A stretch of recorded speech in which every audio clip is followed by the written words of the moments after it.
Hello, everyone. We're back for episode 17 of Washed Up, and we're coming at you from Washington, D.C. I'm Colin, this is Abby, and we are washed up representing the weekly news from a Gen Z perspective, so you don't have to listen to the legacy media that your grandparents do. You're getting so good at just reading that or reading, reciting it really fast. I need to set time aside to like make myself memorize it like you do. Yeah, well, it's been about 17 times practicing it, so I feel like it's gotten easier, and even like our lead up into recording an episode, the vibe of your background is very much how I feel about it. Like I feel a lot more chill. There's a lot less pressure, a lot less like psyching myself up to record, do you know what I mean? Yeah, to the people who haven't been updated. Colin and I usually have been doing, usually it's been two episodes, but we've been trying to do in-person episodes since we're both in the same city. We're both in DC, but this week with our schedules and just other things, it was easier to do a recording, and we would have rather done an episode on Zoom than not do one at all. And because of that, I actually don't have a desk or like anything in my room right now. Because, like you guys know, probably I moved here like a month ago and I don't do much working from home. So I'm actually sitting on the floor right now on a stool and I just like don't want anyone to see the background at all. But yes, I am still in DC and that is a little backstory on my background. Yeah, that's all good. We also are kind of doing episodes that are more geared toward like one single topic as opposed to, I mean, we might go back and forth, but we used to do like full news breakdown of everything, and it was a lot to prepare for, a lot to do like recording and so this week we're doing again a bit of more topical episode. We're going to be talking about President Biden and his mental decline during his campaign. So I think we should just jump right into I totally think we should just jump right into it. Like it'll be fun. this. One's been a long time coming, as you will see. Abby and I have been talking about this for quite a while, a lot longer than the legacy media has been. So Yeah, don't you think we were ahead of it? Like, I genuinely think that like if we had a platform, we would have been like one of the first people to like cover it or do something about theorizing about his mental decline and like what was going on behind the scenes. And like, guys, like I literally like voted for Biden in the last election and then I obviously voted for Kamala this election. Like, I think that we should be able to critique our own parties, which is something that I think a lot of people have trouble with doing. I'll say that. yeah, I mean, it gets really complicated, especially in the legacy media landscape where they're sort of beholden to all these different interests, and whether that be like their corporate advertisers or their own like I don't know owners at the company that they work for, or even the political parties. They sort of have like ins with one party but not the other. So like all of that kind of lends itself toward not being completely honest with their audience, and that's why I think people have really the trust has been broken down with legacy media. And this whole scandal with Biden and his mental health decline and getting covered up for well over a year, I would say. I mean, he had been in pretty sharp decline, did not help their credibility at all. And I think that's why people are turning to independent media. Yes. Do you want me to get into it? Like, should we give a little background about what we were talking about during like I think we could his start campaign? with, so he was just diagnosed with prostate cancer, or that's what they've told us. This happened like last weekend. So I think that is a big development. But then also there's a big book that just came out with Jake Tapper and Alex Thompson who wrote it called Original Sin. And it's just talking about things that happened during his campaign and before that to kind of cover up the fact that he was slipping a bit. Yeah. I haven't had the chance to like have you had the chance to like read any snippet of the book? Has it been No, advertised that way or anything like that? Like I kind of read the summary and like obviously we yeah. talked about it a little bit, but Well, they've been going on like the circuit, as it's called, like going around to all the different shows and talking about their book and whatever. I don't really think they broke that much ground because, like you said, like we've kind of been known about a lot of this stuff. And you said you wish that we had gotten we had vocalized what we kind of already knew a couple of years ago, but I think that we did because even when we were writing for the Vista, we had one of Right. our opinion editors write an article about how they should have term limits and age limits for politicians, and Biden was certainly mentioned in that.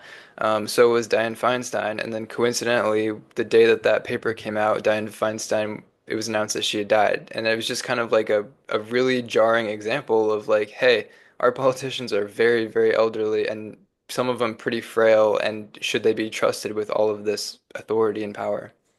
No, right. And I actually still agree with that. I think I won't ever disagree with that, honestly. And it's really hard for me to feel that way about an opinion. Like, like I talk to people all the time. I'm like, I'm scared to say my opinion sometimes because what if it changes? That is something I truly think won't change because I'm like, these people need to retire. It's scary. It really is. Like, especially when you kind of put it into perspective and thinking about the old people who are close to you, like, for example, your grandparents or like, I don't know if grandparents or, just older family members. Like, I'm imagining them running for office and it's actually terrifying. Yeah, no, it's not good. And so, as everyone probably remembers who's listening, we could go into a little bit of the backstory here, but it was kind of precarious whether or not he was going to run again for a second term. He had kind of implied that he would just be like a one-term president because he was so old, and there's a lot of questions just on that. But, he did run for a second term. He won all the primaries because he was kind of the only one who was really recognized by the DNC as having a chance. And so, then he got the nomination. He was going to run again. And then in the summer, things really started to break down for him. So, do you want to talk about the debate a little bit when it all kind of came out? Yeah, the debates were interesting. I was in Seattle at this point. I was with Marissa. I remember our mutual friend, and she doesn't mind me saying her name. I was with her over the summer of 2024, and we were watching the debates together. And I was also simultaneously texting Colin and then another one of our mutual friends who we worked with at the Vista. And I just remember I was saying all these things out loud, and I was talking to Colin, I was talking to this other person, and it was more like a petty argument, fight. Like, I genuinely don't even think I got any information from this debate.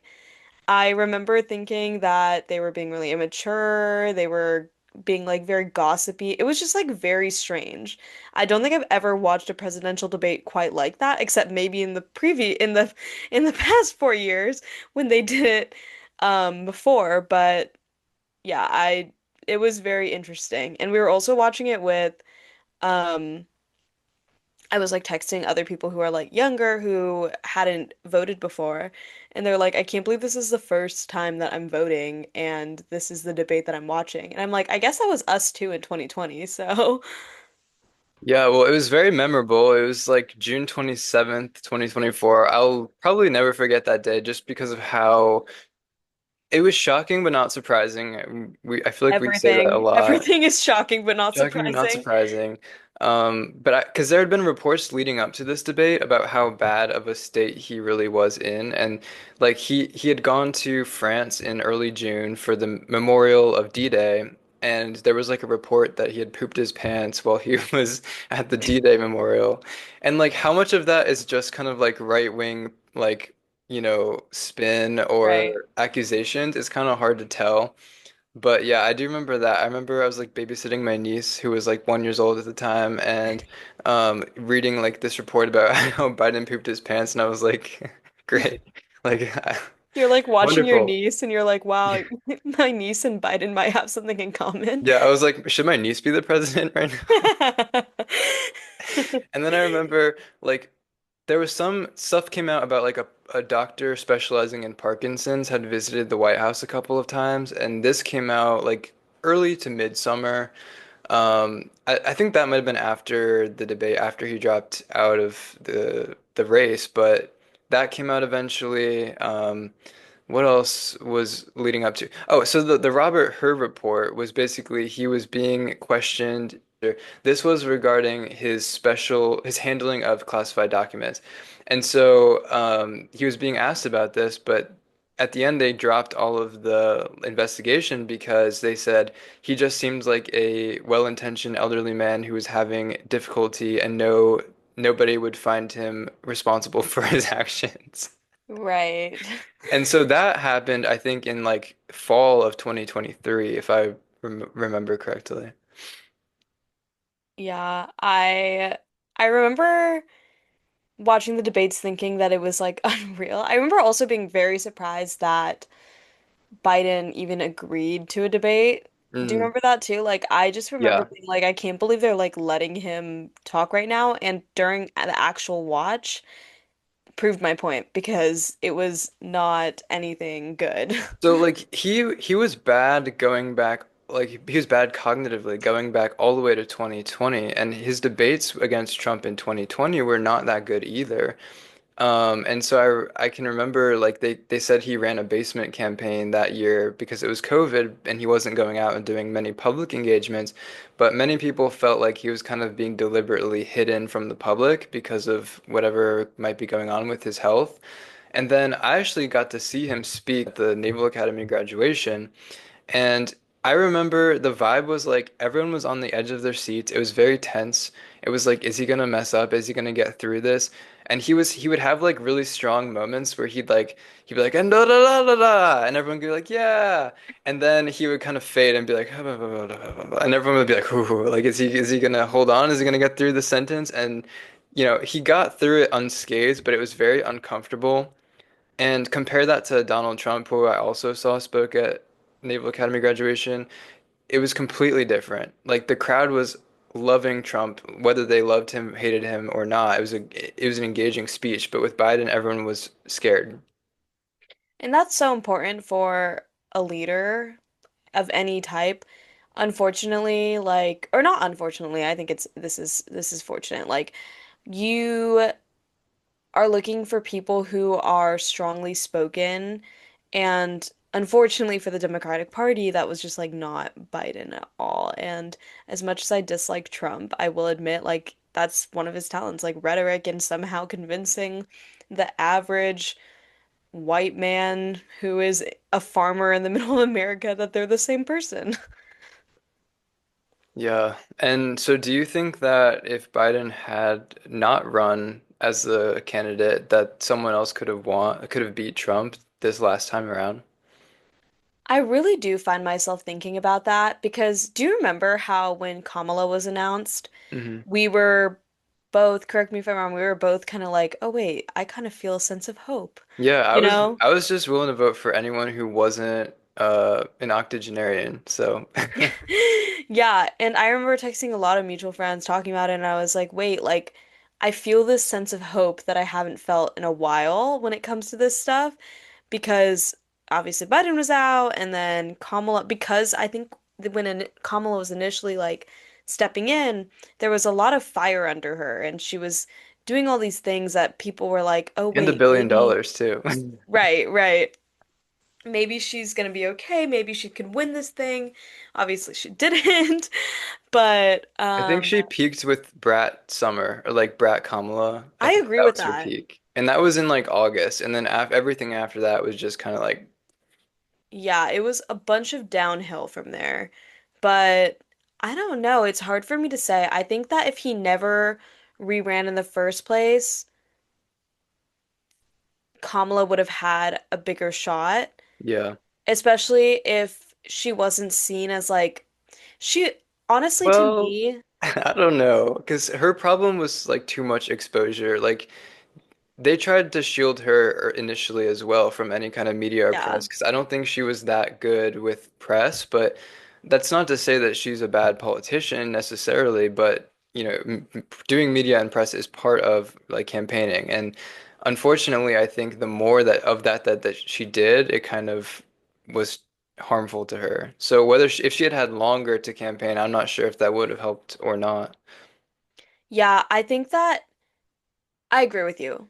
I was coming at it from the perspective of like when Kamala stepped in, to me, it didn't seem like she was a hero of the Democratic Party. It seemed like she was the second choice of a Democratic Party because the real, quote, hero like, wasn't fit to do so. Do you know what I'm saying? Like, to me, that was how that narrative played out in the general audience.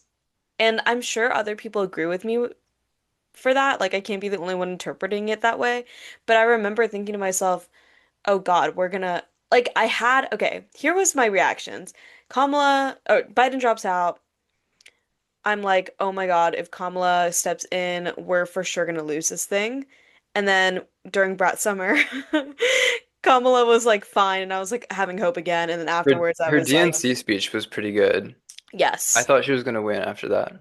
yeah, I also thought she's gonna win after that. But otherwise, yeah, those were my mixed reactions to that. So it's hard for me to say, but. I don't know. I wouldn't even know who would be the other candidate besides Kamala to step in, or not even step in to run as a nominee if Biden hadn't reran. Yeah, exactly. I mean, whew, there was just so much that happened that summer. I think it'll go down in history for sure. But that debate on June 27th was kind of the like catalyst of all of it because that was when he walked on stage and it was sort of like this. I remember what I was thinking afterward was the emperor has no clothes. Like there it is right in front of everybody's face. Like this man is not competent to keep running. And there, I was wondering, like, is he gonna finish out his term? Because he still had many months to go before the next inauguration day, and there was a real question, like, is he gonna survive that long? And hmm now, in light of his cancer diagnosis, which I've heard some people say the type of cancer that he was just diagnosed with is the kind that they tend to catch like 5 to 7 years before it even gets to this point where he is now. And when you're at that level of government and the president, you're getting like around the clock health care. If like I've heard that people of that stature and authority have access to like the best doctors in the I'm world. sure. I'm sure. And so I'm very skeptical of like, well, how long have his health problems been going on? What were they? When did everyone know about what his health problems were? Why was it hidden from us? Why did he decide to run again in light of whatever he was dealing with? And that's the book, or that's the question that the new book I think is trying to answer. Whether or not Mhm. it does that, I'm not sure. I think there's still more to uncover there. Totally. I agree with you there. Um, should we do But our reading of our yeah. text? So we had a fun exercise we wanted to do with our audience to kind of relive debate night with everyone because it was such a monumental night. So I actually went and pulled the text that me and Abby sent one another as we were watching this, kind of like live texting the debate. Um, and so we're gonna read them for you all. I literally have them pulled up. And so I just want to say during this period of my life, like June of 24, I was going through like a sober period by choice, and I was like, I'm not going to drink any alcohol. I remember nothing made me want to drink more during that period than this debate because I was like, I felt so anxious. I was like, if Biden falls over on stage and has a medical episode, and our enemies are watching, including Iran, including China, including Russia, like we're in multiple different proxy wars right now. If he has a medical episode on live national television, what if Trump like declares himself the president right there on stage? You know, like my Yeah. mind was going wild because this was such a strange situation that all of us were in, and it was completely the fault of Biden's campaign people and hmm Biden himself. Okay. Um, debate time. If I'm being generous, Biden looks like he's about to die on stage, and we're 5 minutes in. I'm scared for him and all of us. I know. I just said something similar. He looks geriatric. Like, is he sick? He looks frozen up, and also something is weird about his chin Botox. Trump seems more measured in comparison, which is scary, knowing how not measured he really is. I can only imagine the memes after this. I'm so scared right now. Will Biden be able to make it for 90 minutes? Like, if Biden dies on stage, then Kamala becomes president. But what if Trump declares himself president or something like that? Dear God. And what if he keels over and our enemies launch a surprise attack as he's having a medical episode on TV? Quote, follow your heart. I see the memes. Oh God, Biden's face, just this entire debate is just dot dot dot. I'm afraid he's gonna die on screen right now. I can't believe this is real. I just cannot. We're so screwed. This is satire. Quote, you're the sucker, you're the loser. Quote, goodbye. They aren't even talking about anything anymore. I've never been so relieved for this break. Oh my Lord. I need another one now. Biden hit a second stride, but I'm afraid he will hit a wall. 50 minutes is a lot to go. I want to give him some water. And I put the SpongeBob like GIF there. Like dry SpongeBob is Biden right now. The fact that they turned the topic about child care into you're the worst president. No, you are, and I'm not even exaggerating. It's crazy. Jake Tapper is actually coming across as more Trump sympathetic in my eyes. I agree. The part where Biden was asking Trump to denounce the Proud Boys directly and Tapper was like, moving on. I know. That was a scary moment because Trump was on the spot and was stumped. He is like fighting for his life right now to bring these guys back on topic. They can't stay on topic. I'd love to see one of these magical fentanyl machines. I sent laughing emojis. Beep boop fentanyl. Catch and release. I'm glad Trump more or less said he would accept election result. I was yelling at the TV, please just say yes, please, it's not that hard. What he does will be another story.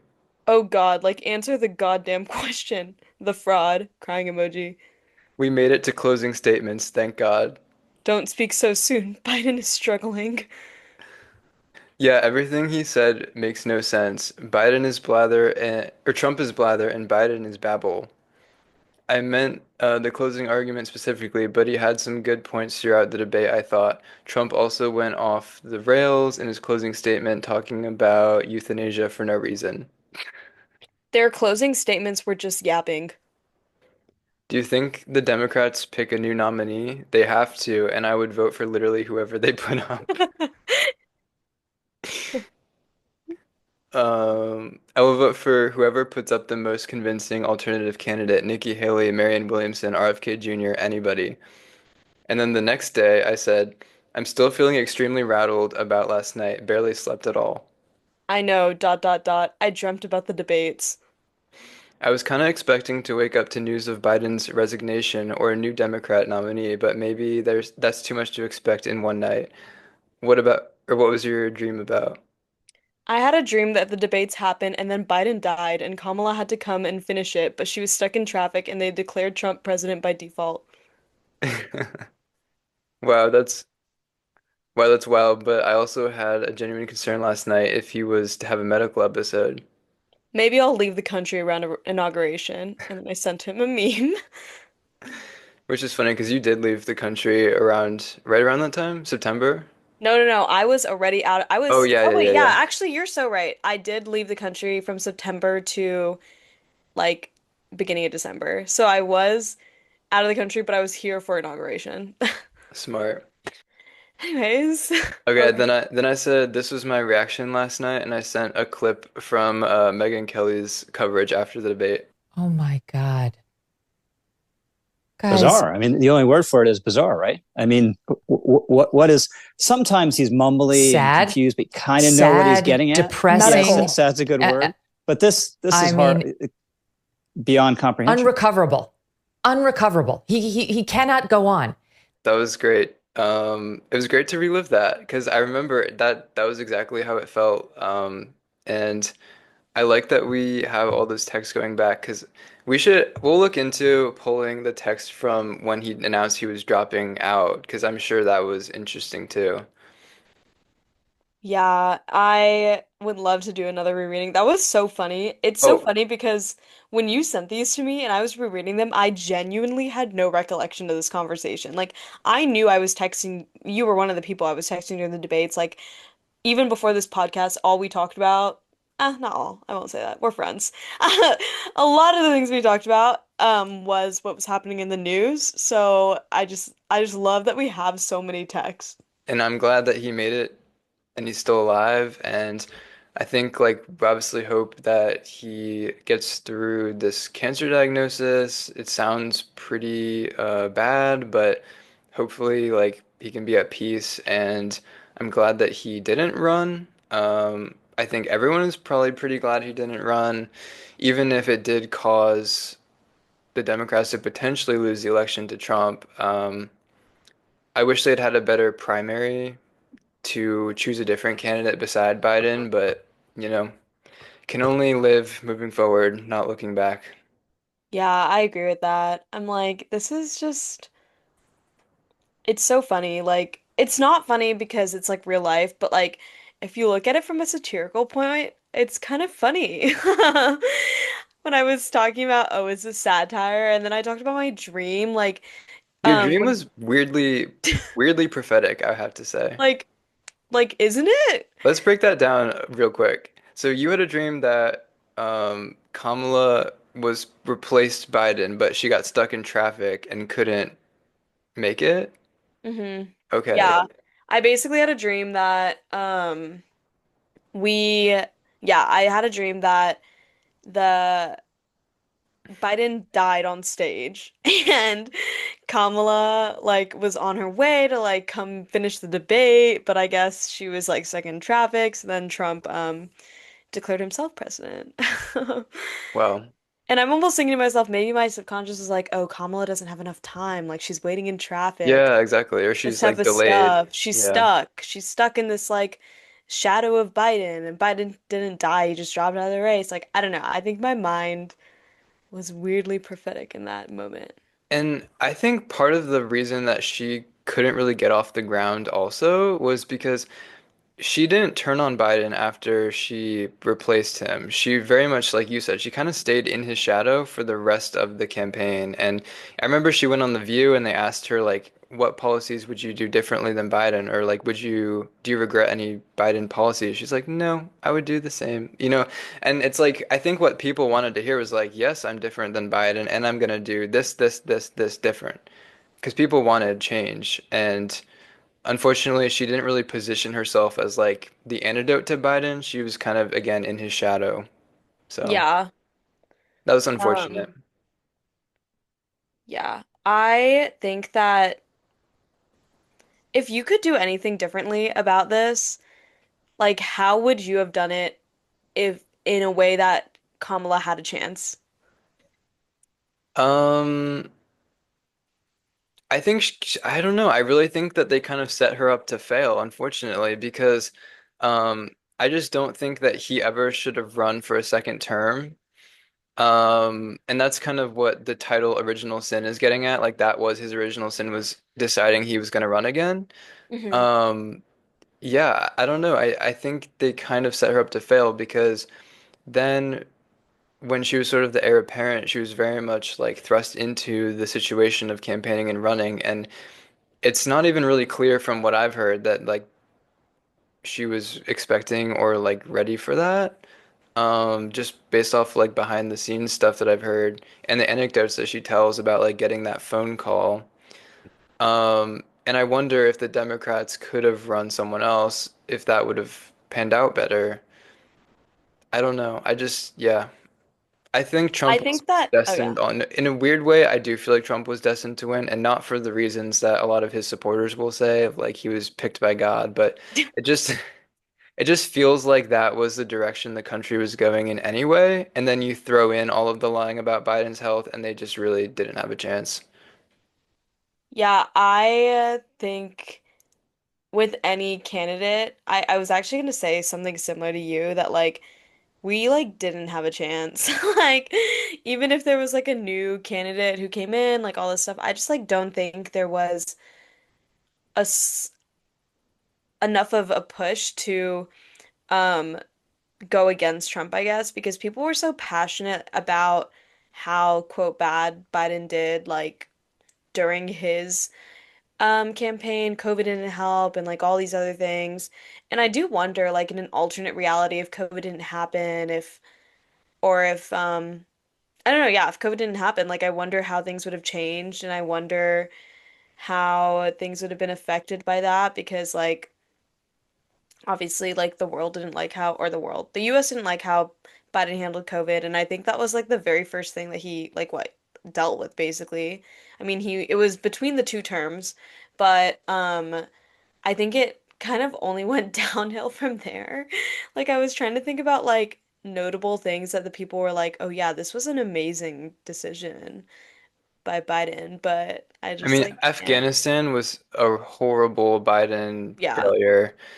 I remember I was like willing to give him the benefit of the doubt until Afghanistan withdrawal mess up, which was like August of 21.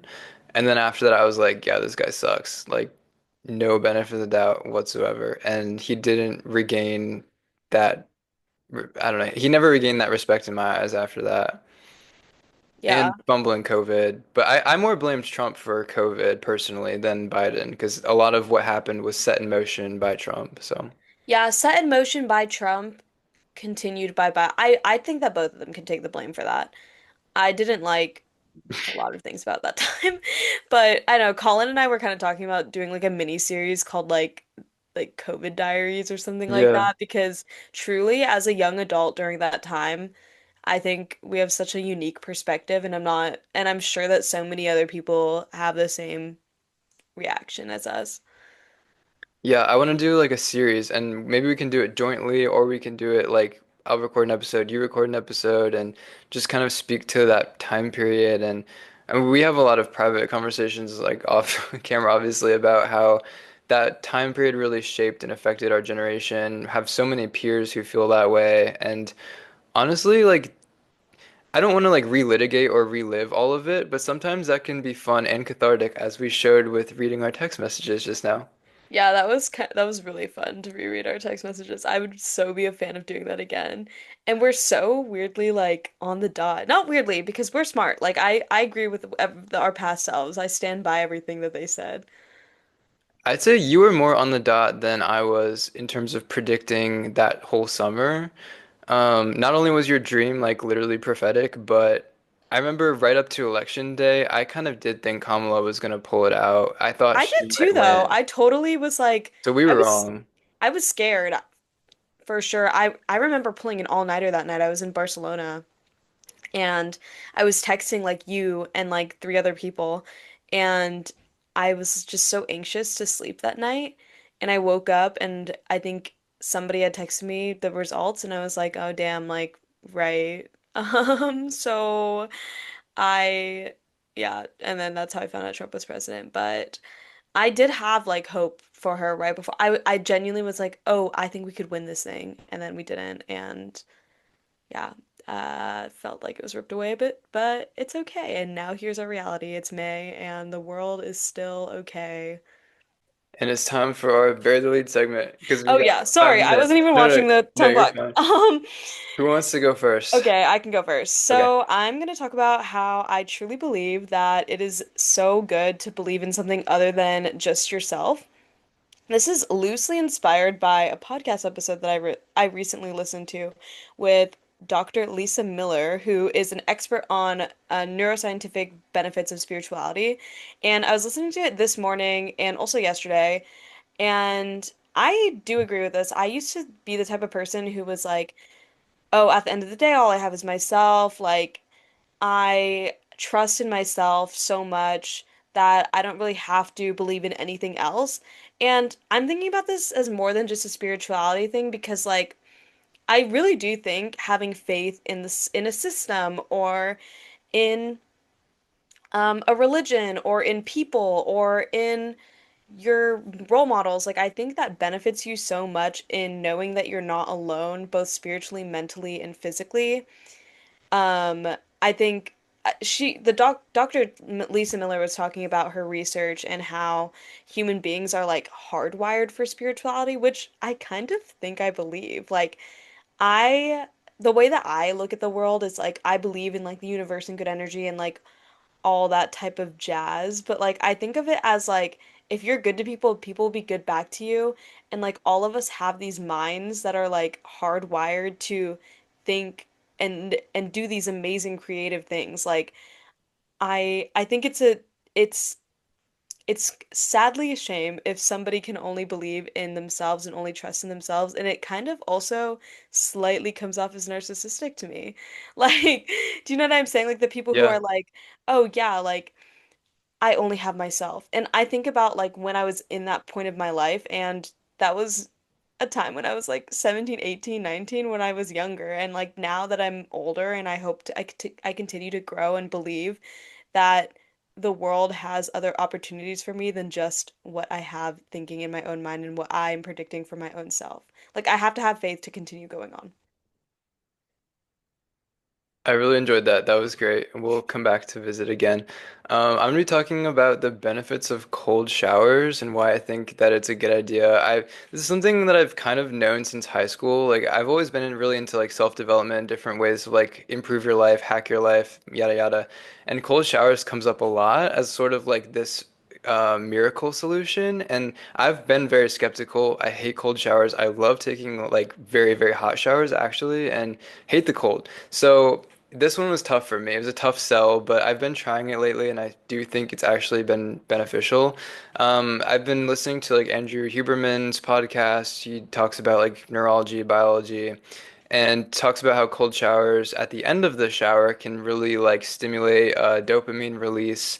And that's really important nowadays when we're sort of awash in dopamine and need to learn how to like regulate our levels of dopamine. And cold showers, one thing that it does, it can like boost your dopamine levels up to, he said, like the same as cocaine, but instead of cocaine, which like spikes and then drops off, it's sort of like a big steady increase and then a plateau that lasts for like an hour or so, or multiple hours. It's really good for waking you up, obviously, for like anyone.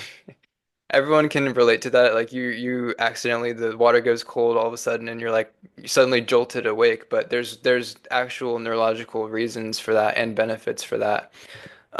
So yeah, I just think it's one of those things where life has a lot of pain in it, but if we can incrementally like make ourselves accustomed to that sensation of discomfort, then it actually has benefits that can work in our favor in other domains of our life. Because if you know that you can handle that and subject yourself to a little bit of pain every day by choice, then it makes it a little bit easier to like do the painful stuff that is doesn't always feel like a choice. It builds resilience, mental toughness, similar to like for me like distance running does that too. It's like something challenging that I can subject myself to just kind of boost my belief in myself, I guess.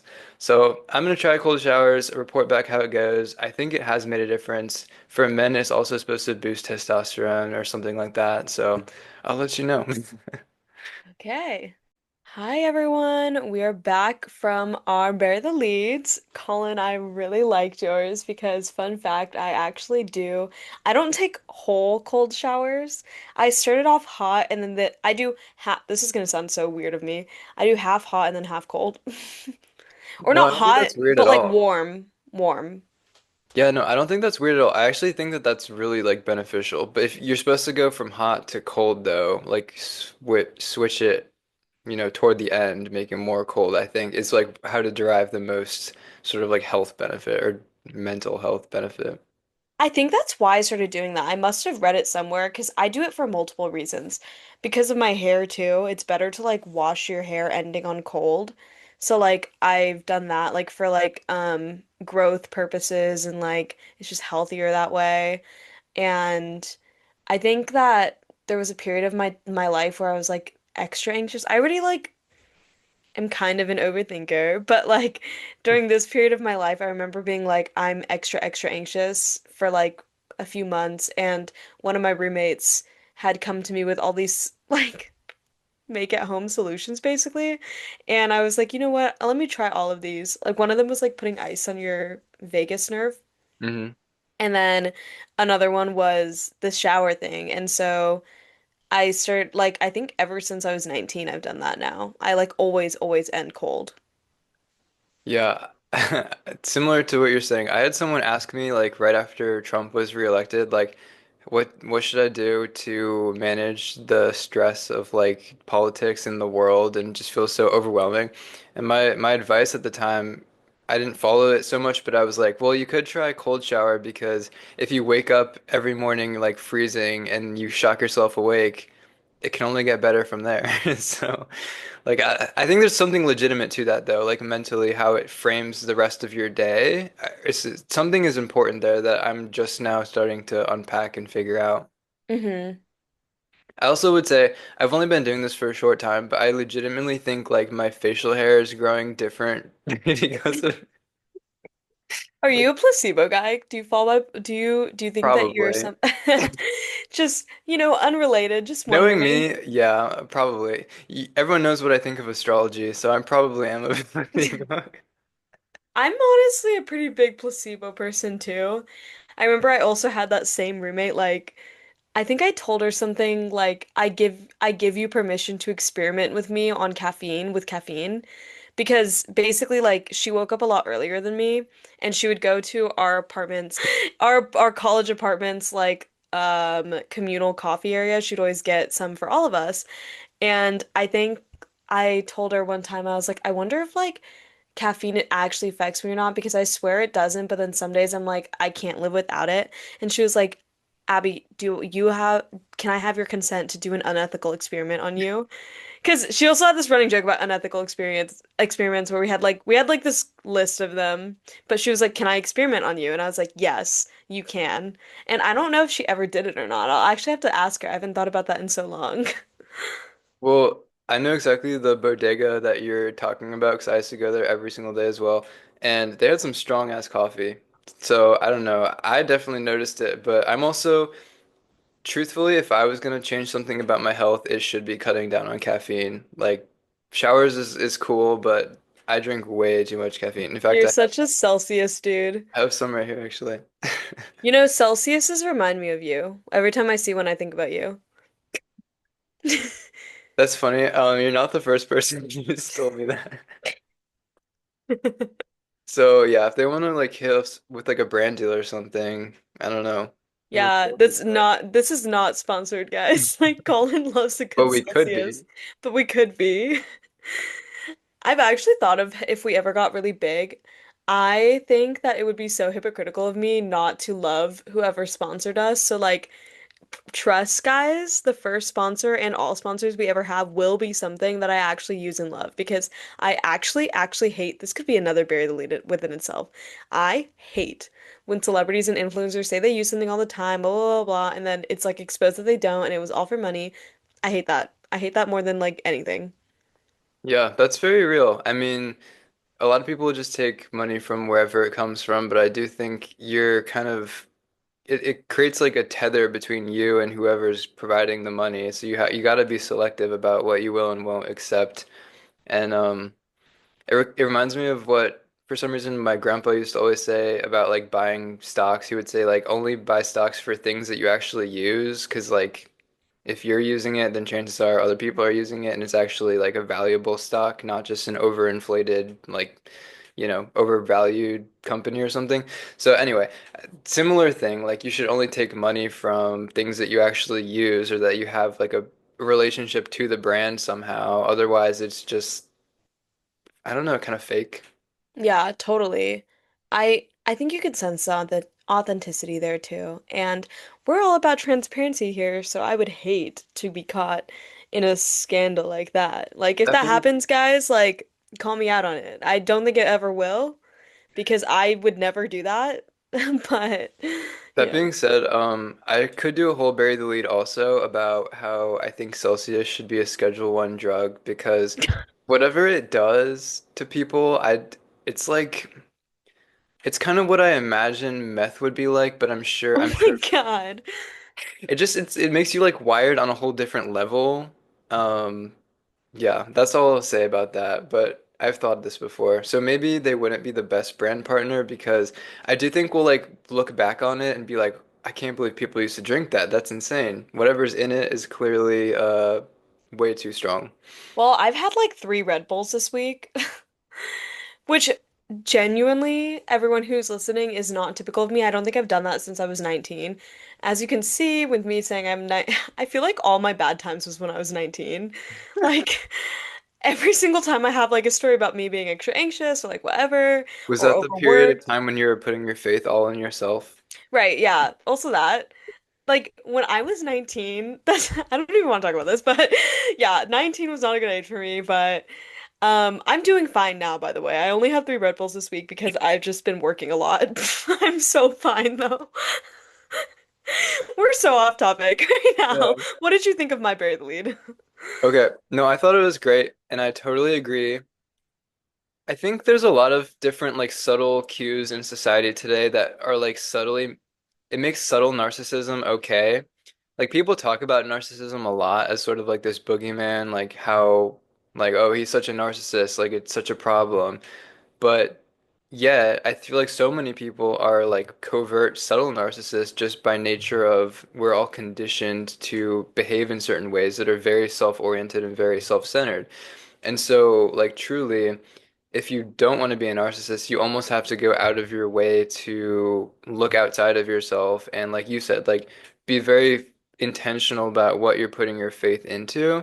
And I totally agree with the point you raised about if you don't know what you're putting your faith in, that doesn't mean you're not putting your faith in something. It just means that you're not Hmm. aware of it. Like, I think everyone is oriented in a way that you're looking to like I think we are religiously inclined and um if you don't know what you worship or you put your faith in, then there is something you just don't know what it is, I think.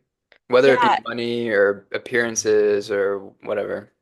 yeah, totally. And there's definitely bad things to put your faith in. Like, I'm not saying to like go out there and trust that the universe is going to give you that lottery ticket because you manifested it so hard. Like, I'm not like trying to give like stupid ass advice, but I do genuinely believe that there is harm in only believing in yourself. And the doctor that I referenced, she's like a lead world-renowned like researcher within this realm, and she applied it mostly to spirituality. I really enjoyed listening to it. It was a Mel Robbins podcast episode, her most recent one, I think.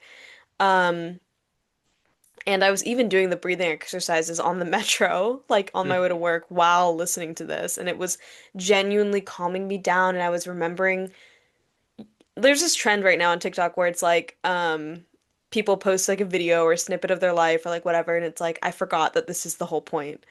And I have multiple times a day when I feel that way because I have to often remind myself like yeah, this is it. This is the point. This is the point of why I like what I'm doing. This is the point of why I like where I live. This is the point of why I'm friends with this person. This is the point of why I believe this. Like I think that I've like I don't say it like that, but I think that's like the point of that TikTok trend, I guess, that I really like about it because people are acknowledging something bigger than themselves, even if it isn't religion based. Like I don't think it has to be spirituality to believe in something other than just yourself. Yeah, no, I think that it's very practical at the same time. It's not just like woo woo. There's practical reasons why I think it makes sense to be very deliberate about what you're putting your faith in. But to make it a little bit philosophical, I think it was Karl Marx who would say that religion is the opiate of the masses. Hmm. I just think that's wrong. I mean, I get what he's saying. He's saying like people use religion to cope or they want to believe there's a higher power because it makes them feel more like in control of their own life. I don't know. He's saying like they're deluding themselves. It's like a drug to cope, to get by when things are really hard and life is hard. I don't agree with that though. I think like really putting your faith into something demands something of you and it can make your life even more difficult, but you're doing it anyway because you know that that's better than living like a faithless life or like living a life with no hope and no um not seeing anything outside of yourself to keep you motivated and keep you going. So Hmm. I don't know. I don't know what you think about that. I think Karl Marx is wrong though. No, I agree with you with that. I think he is wrong. 19-year-old me would disagree, but But I mean, okay, this is not in any way a diss, but I feel like That's why like a lot of very angsty teenagers like Karl Marx, but like I'm like you got to outgrow it though. Like it's a phase. It's a phase. But I Yeah. think people should definitely go through that when they're becoming more of an independent person, and you do have to be more self-focused, but I think people should be looking to outgrow that though and move beyond that like it's just an opiate of the masses kind of mentality. Totally. And if I could give my 19-year-old self a hug, I truly would because she really thought she got it all. She really thought she had it figured all out. Actually, she probably didn't. That was just a mask. But I do think my younger self, I want to give her grace, but at the same time, I'm like, girl, like, why are you so adverse to help? Like, why are you so adverse to believing in something that is bigger than you, whether that be religion or whether that be people who have it are looking out for you, like people, like even strangers. Like, I don't know if you relate to this. This is also kind of off topic, but my experience in DC so far is that people are really nice. Like, Hmm. I don't know if that's just because of the nature of how I'm talking to a bunch of people right now and like having to make connections for my job, but for the most part, like I notice that people are more willing to talk to me here. Like I just get into really little chit chats with people that are actually really interesting about like somebody's job or their life. And there's definitely like people are in their own lane here because like we're in the city's capital. There's a lot of young professionals here, a lot of people who don't have the time of day, but I almost feel like there's a balance of both. And maybe that's just me looking at the glass half full, but that's another thing. Like I have faith that there are people out there who are good and that I'll find them. And because if I'm putting that energy out there, then it'll come back to me. Not to sound really hippie, but No, I think that's great. And yeah, certainly like you were saying, I think there should be a balance there, but you have to actively seek it out, especially in DC, or else it's not going to happen. You're not going to find it's very hard to find what you're talking about organically, I think, especially in this city. It's known to be a very lonely city, but if you actively seek it out, then you will find it. And again, it's a matter of like framing framing things. It's a matter of attitude and perspective, I think. So opening yourself up to it is what allows you to see it in the first place, I think.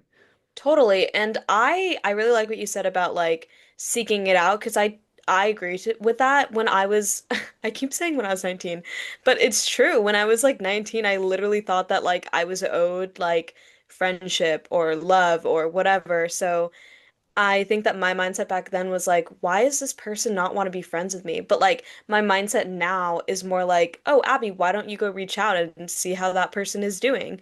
Because like if you don't make the first move, then who will? I don't know. That's kind of just my now mindset. Like, if I want friends, then I have to go out there and get friends because no one knows I want friends. I don't have a sign on my head that says Abby is looking for friends. And because I'm putting myself out there and because I'm making that effort, it comes back to me. There are wonderful people that I've met so far. And, like, I think it works both ways. Like, it's hard to find a job right now. But if you're not trying, you're definitely not going to get one. Like, if you're not doing any applications, no research, no nothing, then I can guarantee that you're not going to get one. Versus if you're trying, then I can say just keep trying and maybe you'll get one, you know? Like, I don't know. It's just, it seems like a very obvious thing to say, but I thought that it was timely for my bury the lead. Yeah, no, I don't have too much else to add other than a Taylor Swift lyric that you were reminding me of when she says, "How could a person know everything at 18 but nothing at 22?" Right. And I was like, hmm. I Like actually, seems like I can kind of see how that fits here, and I personally relate to it. Like at different phases in your life, you are focused on different things, and so like something that you think you have all figured out, and at one moment in your life might completely change in a matter of years. So and I agree with that. Like, I did think I that thought I knew everything then, and I probably in 3 years will say, "Oh my gosh, 23-year-old Abby thought she knew everything then too." And that's the beautiful thing about aging. You grow and you learn. unless you're Joe Biden, and then it's not. Right. I had to tie it back to that. Yeah. And then in that case, it's very problematic because you should drop out of the race and not have the whole country on the edge of their seat, afraid for their safety. Right. You should not let your ego get in the way of your age limitations. Yeah. Anyways, that's all I have to say. Do you have anything else? We'll maybe close it out just saying about Biden. Obviously, like we wish him well, and Hmm. it's terrible the diagnosis that he has. No one should have to go through that. Um, and it sounds like it could potentially be terminal, which is horrible.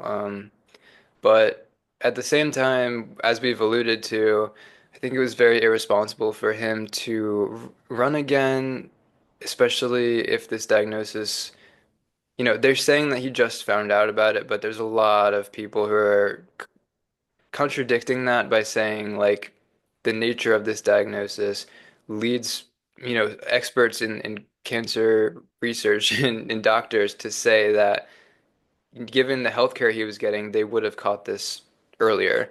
And so there's people who are now speculating, like, is he just saying now that he had this diagnosis to kind of uh, dull the brunt of the media backlash to the book that's coming out about his cognitive decline? And that's very cynical.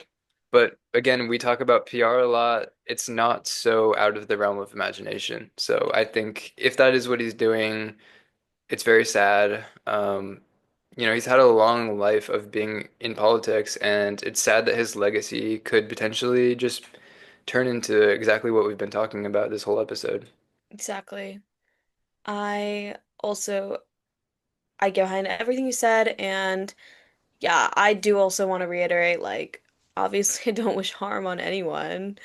I think that it is very unfortunate and very sad that this news came out, and I hope that Biden's health stays intact and that he does not and that nothing harmful comes his way. I do not ever wish harm on anybody. Yeah, that and they also have so much to answer for. Like, I hope that we, the public, get the answers that I think we deserve. Just, I don't know, like they really did kind of, whoever was really pulling the strings there, I think really did put the American people through a unique kind of hell, I would say. Like, like there's always going to be conflict and struggle, and that's just part of being a part of society. But like the overt, I would say lying, like what's right in front of your eyes isn't true. I mean, the word gaslighting is thrown around a lot, but that's pretty much what it actually means is like what you see you didn't see, your eyes are lying to you. Telling you that your experience of things is wrong, and just the idea that we've kind of known this for years now, and yet we're just now in 2025 getting even a sliver of an answer is really unacceptable. And I hope that the press doesn't drop this story. Yeah, me as well. All right, Okay. that's all I got. Me too. Washed Washed up up out. out.